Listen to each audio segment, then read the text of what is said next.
Z nami bo, se pravi, Egidij Kozjek povedal stvari, ki so zelo, zelo hude in to ne danes, ne včeraj, ampak že vrsto let. GSO povzroča raka dojk in tukaj vam bo predstavil francosko raziskavo. Zdaj pa, dragi Egidij, predajam besedo tebi in izvoli. Ja, dober večer. Najprej en božji blagoslov vsem, da boste lažje sprejemali to res jedo, ki je stara že 9 let. Zdaj, preden se bo ta dokumentarc, ki sem ga jaz pred 9 leti prevajal za slovenski živelj, ker RTV Slovenija nima kapacitet ali posluha za res jedne filme. In da vam povem, kako je ta film nastal, oziroma kako je nastajalo moje prevajanje. Jaz sem se septembra 2013 odločil, ko sem ta film našel, da to slovenski živelj mora videti, da bo vedel, kaj jest in kaj ne jest. In ob 8 sem začel jaz to prevajati, ta 13-minutni filmček, in okrog polnoči je bila zadeva podnapisana, zmontirana, in ko sem hotel pritisniti enter, je računalnik zmrznil. Potem sem čakal 20 minut in ni bilo druge, da sem resetiral računalnik, in ko sem prižgal nazaj, seveda tega dokumenta ni bilo več. In kaj pa je bilo zdaj to za ena sila na delu, sem šel si vzeti eno pavzico v hladilnik in par sendvičev najesti, kavico, in sem rekel, zdaj pa, če bom do zjutraj, do 5 delal to, da grem zdaj še enkrat delati, malo bolj previdno. Še enkrat montirati, no in sem končal nekje ob 5 zjutraj, in ko sem pritisnil enter, je strašno začel pihati v smeri moje hiše, iz vogala hiše dvignil gor strešnik, težek 12 kg, ga vrgel v zrak 1 meter in razbil še 2 cegla. In ko sem šel naslednji dan pogledat, še v gozd, iz katere smeri je to prišlo, je bilo 100 metrov stran, sta bile še 2 smreki podrti. Katera sila je zdaj to bila, hudičeva očitno, ki ni dovolila, da bi to prišlo v slovensko javnost. No in tisti je bilo potem tisti dan zjutraj ob 5 naloženo in do danes je že 3000 ogledov. In verjamem, da je marsikdo v Sloveniji na vodilnih položajih ta film videl in da nekatere, recimo Celeja mlekarna, ne uporablja GSO mleka. To je samo ena stvar, to je bil začetek depopulacije, gensko spremenjena hrana, in vsi tisti, ki na fakulteti v Ljubljani, kmetijske, kako biotehnički, imajo katedro za gensko spremenjeno hrano, da bo rešila svet, te so direkt za v zapor. Za v zapor, za dolgotrajni zapor. Če sem jaz lahko najdel to študijo francosko, potem meni se zdi, da kakšen akademski profesor bi jo tudi lahko. Evo, to je razkrinkano že 9 let, zdaj si pač pogledamo tole skupaj. Na koncu bom še kakšno stvar dodal. Evo, naj se kar začne tale.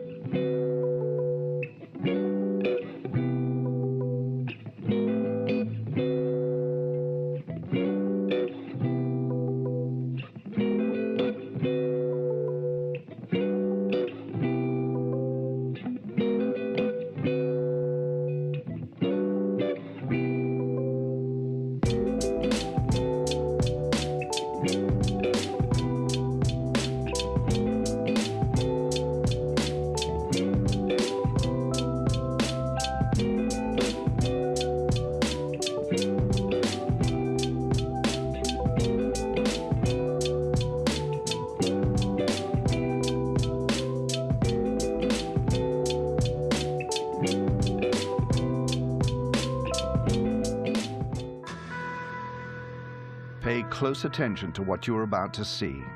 These images will be seen around the world.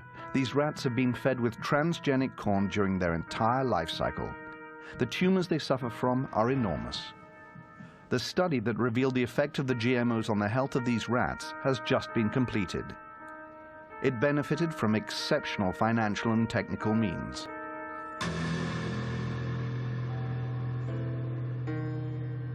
We were able to witness the study in its entirety. It lasted for 2 years. Following years of doubt and controversies, will we finally know the truth about GMOs?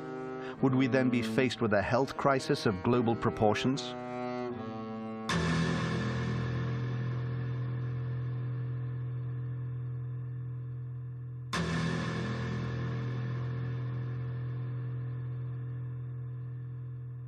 This is the longest, most thorough study to have been carried out on a GMO, and we have also carried out a joint study on the most used pesticide in the world, the Roundup, which is a herbicide.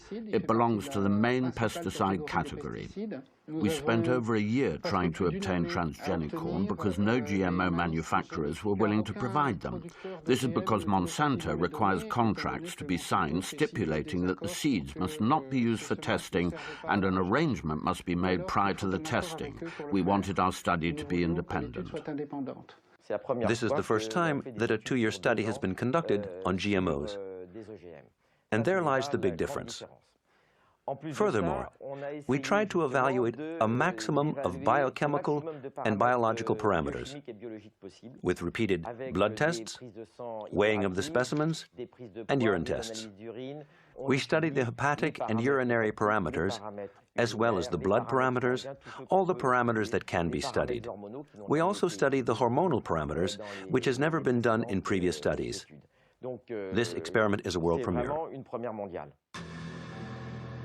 Up until now, the corn NK603, the very one selected for the study, had only been tested over a 3-month period, and that in a test environment entirely controlled by Monsanto, its manufacturer. Furthermore, concerning the Roundup, also manufactured by Monsanto and which is used for growing corn, only its active agent, glyphosate, had been assessed. But one needs to understand that the manufacturers, in order to enable the active agent to penetrate the plant cell successfully, use additives that are sometimes more harmful than the actual glyphosate. We have 2 clear objectives. Firstly, to conduct the studies exactly according to international requirements, but making sure to be very thorough when it comes to analyzing the results. Secondly, we want to determine if there are secondary effects.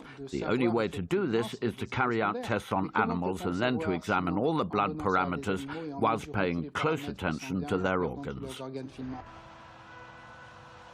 At this stage, it might prove useful to know exactly what GMOs are used for.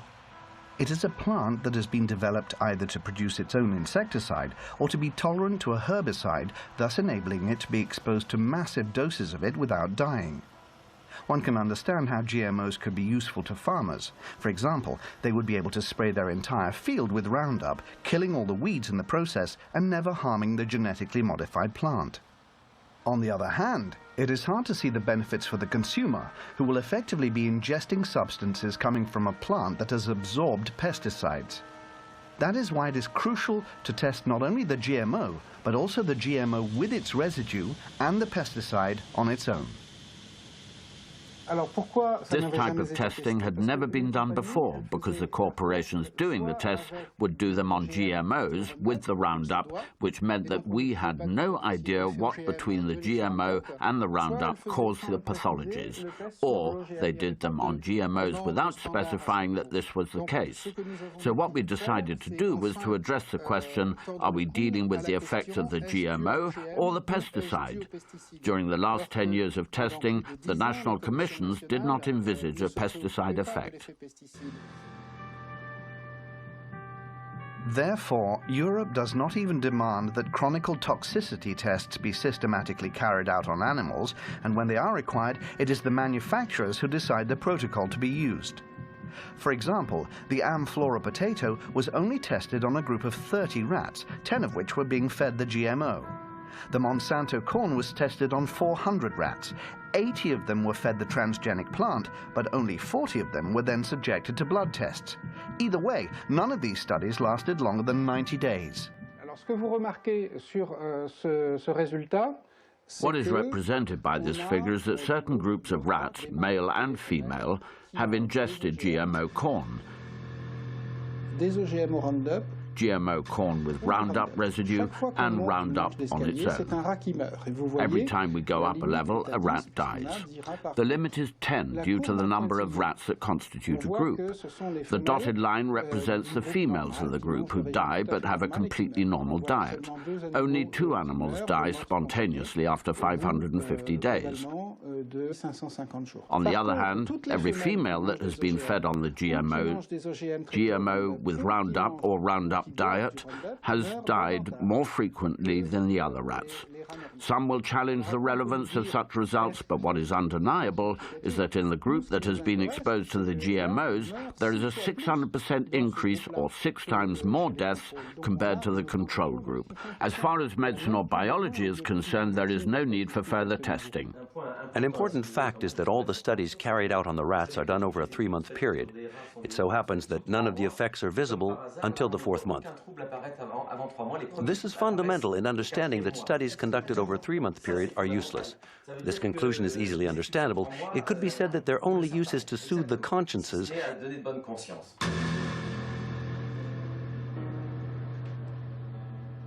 Every rat out of the 200 that were tested was dissected by Professor Seralini's team. They did this to discover exactly what had affected their organs. The purpose behind this was to identify the way each diet, GMO and Roundup on its own, had acted on the metabolism of each animal, focusing on the development rate of the tumors that, and this comes as no surprise, only start to manifest themselves after the initial 3-month period. This figure represents the number of palpable tumors contracted by the animal during the experiment. Here, we can see the rats subjected to GMOs compared to those with a regular diet. As you can see, very few males have contracted tumors. This is due to them being more resistant to the testing process. What these figures show are the large tumors. Each step up represents a large tumor, which can measure 17 millimeters by 17 millimeters. For a rat, these measurements are colossal. It would equate to a tumor of this size if seen on a human being. It is enormous. After having studied these tumors, it can be said that 94% of them take effect in the mammary glands, which would equate to breast cancer in a woman. We are faced with renal tumors for the males, but not only, some males also suffer from mammary tumors.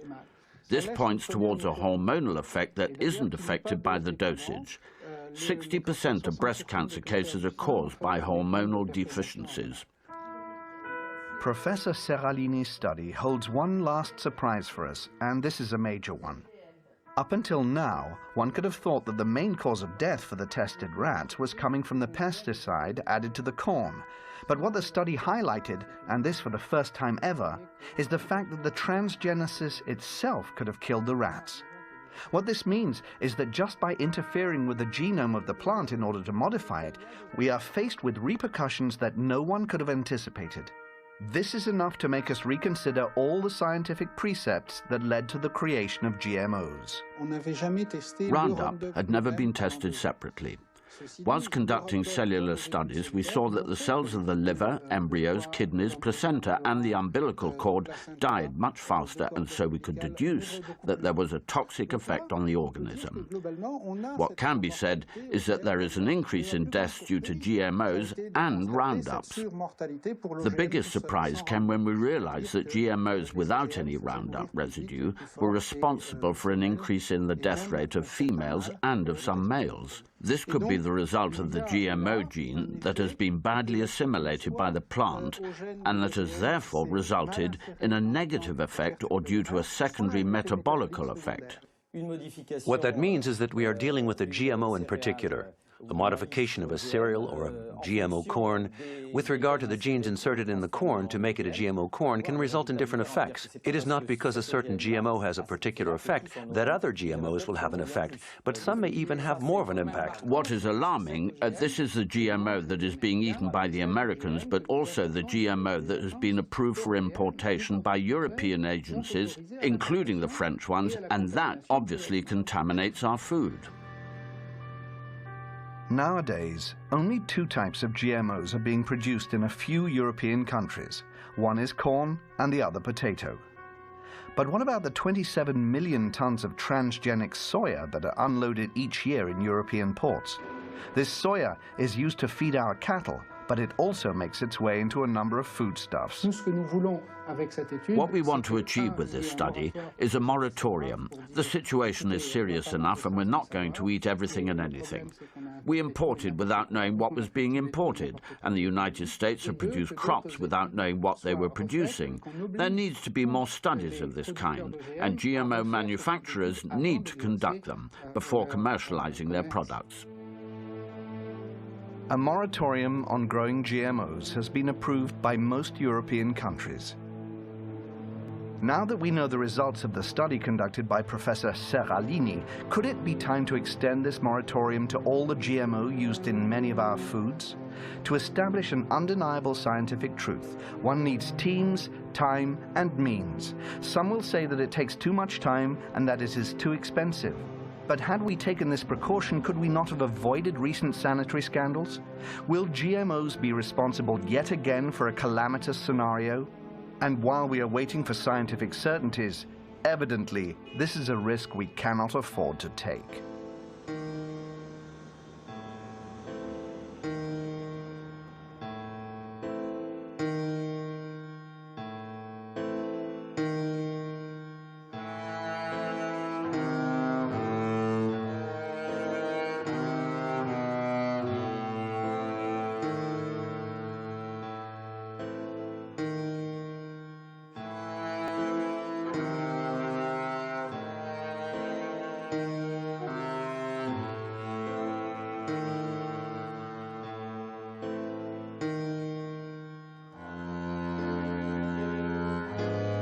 Temu profesorju Seraliniju se zahvaljujem, da je uspel to študijo izvesti, kljub temu, da je 2 leta rabil, da je te vzorce dobil od Monsatana, ki se je združil z Bayerjem.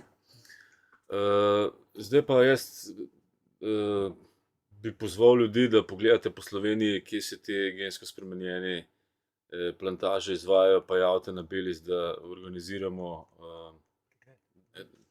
da se to odstrani Slovenije, ker očitno gre tle za rodomor, za depopulacijo.